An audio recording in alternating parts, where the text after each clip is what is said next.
You ever notice how even in the middle of a high-tech battlefield, Ukrainian defenders are often packing knives? I mean, we're talking about soldiers carrying cold steel right alongside drones, artillery, and all that fancy gear. So what's the deal with that? Are these bladed weapons just some outdated relic, like something out of a history book, or they can be useful today as well? Why do Ukrainian defenders wield knives? Today, my dear friends, we're diving into the wild world of knives, machetes, stilettos, and all kinds of sharp and pointy stuff still being used in modern war. And trust me, it's way more interesting than you think. Let's get into it. So let's take a step back for a second, because knives in war, but that's not some weird Ukrainian thing, because pretty much every army in the world still gives their soldiers a blade of some kind. Bayonet, for example, that's been around since people realized that they could stab someone after their musket ran out of ammo. And while nowadays most soldiers aren't charging with bayonets like it's 1812, except if they're Russian, the concept didn't vanish, it just evolved. These days, most military knives are a mix between a weapon and a tool. For example, they open rations, they cut wires, and yeah, if it really hits the fan, they can still save your life in close combat. You can ask anyone who's done urban fighting and they will tell you that sometimes you are so close you could smell what your enemy had for lunch.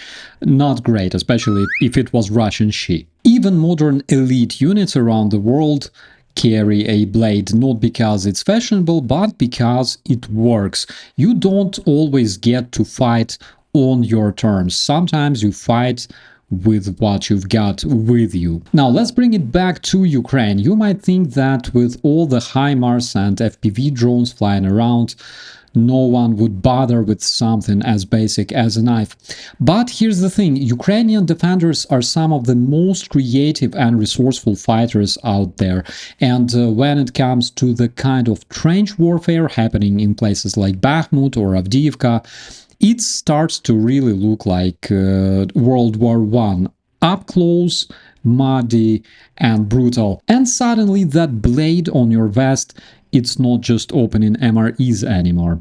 I think everybody's heard that old battlefield one-liner, you know, the joke about how the only way a knife fight starts is when some poor dude loses his rifle, his handgun, helmet, and then finds the same idiot. That's absolutely classic, it makes you laugh, makes you cringe. But here's the thing, this actually happens. Rarely, but it does. Myself, I know at least several cases when the bladed weapons were either used or at least could be used in close combat. For example, my recon platoon commander was among those guys who utilized the knife while operating in the gray zone. It was confirmed several times. In addition, many of us have seen that harrowing video of a brutal knife fight between a Ukrainian soldier and a Russian Yakut in Through the Web back in 2024. Of course, there were documented cases of hand-to-hand combat, even cases that took place before the full-scale Russian invasion. I remember one of my good friends, a different platoon commander, went to a position and had a close encounter with enemy reconnaissance installing an IED, and luckily for him, he carried a machine gun, but the very fact that he wasn't ready to see the enemy at his position up close,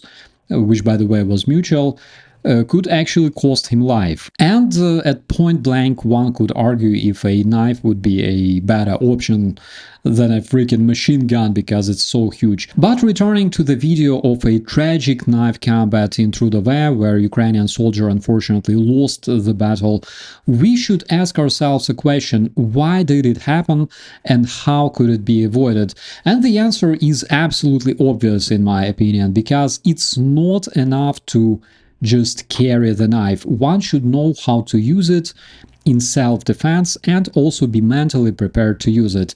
And while some of the viewers might say that there's actually nothing easier than using a knife in combat, I would not be that sure. In Ukraine, knife combat training was a niche practice. It wasn't widespread, but there were specialists who dedicated their time to it. Enter Fratria Fortis, the Ukrainian Federation of Knife Combat. These guys have been running courses for soldiers, volunteers, and civilians, priming them to use bladed weapons under pressure. Courses taught by Ukrainian veterans who've been in actual firefights, people who know what happens when bullets run dry and your opponent is 3 feet from your face.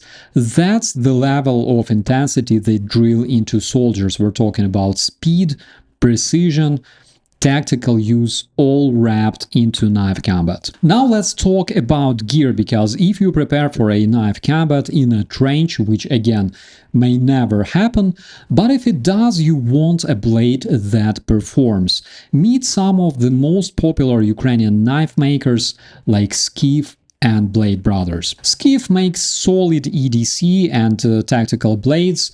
A lot of Reddit users, for example, have mentioned them being popular in Ukraine and even spotted with marine markings. I can personally confirm this because I've seen Ukrainian soldiers carrying those blades countless times. Though some critiques say quality may vary, but they're still widespread and affordable and functional. And now let's elevate to Blade Brothers, because these ones built by veterans for veterans. Founded by Alexander Vorobey, a combat veteran who also leads the Knife Fighting Federation, Blade Brothers design blades after fighting experience and instruct special forces on knife combat. Their tactical knives, like the Stormtrooper, Sniper, Yamato, have been specifically engineered to military specs, tested in the trenches, and awarded to soldiers for battlefield merits. Blade Brothers used German and Austrian steels, full tank construction, cryo and thermocycle treatment for durability, and every aspect is informed by frontline feedback. Reddit confirms that models like Stormtrooper often get issued to Ukrainian troops, with kits including extra knives sent by Ukrainian civilians. Now the big question: do we need a knife combat training in the army on the larger scale? Because, as I've said earlier, it's a niche practice in the Ukrainian army, especially today when you can turn your enemy into a Russian fertilizer while sitting in a different oblast. Fact is, decision is often taken on the level of a brigade command. For example, in my brigade in Hostomel, we've had such courses, but again, it varies from brigade to brigade. And while skeptics may say that the number of cases involving a knife in combat in Ukraine are absolutely miserable, when you personally find yourself wrestling with a stinky Russian terrorist in a trench, it quickly becomes clear that if you can't possibly master a skill that may increase your chance to survive, you better do that. Because it's not only about survival, my friends, it's also about dominating when it goes close. That's why, in my personal opinion, knives matter, not because they're nostalgic relics, but because they work when everything else is gone. Dear friends, tell me your opinion about it. I'd really like to hear your thoughts. Also, let me know in the comments if you liked this episode. I'm operator Starsky. Thanks for watching.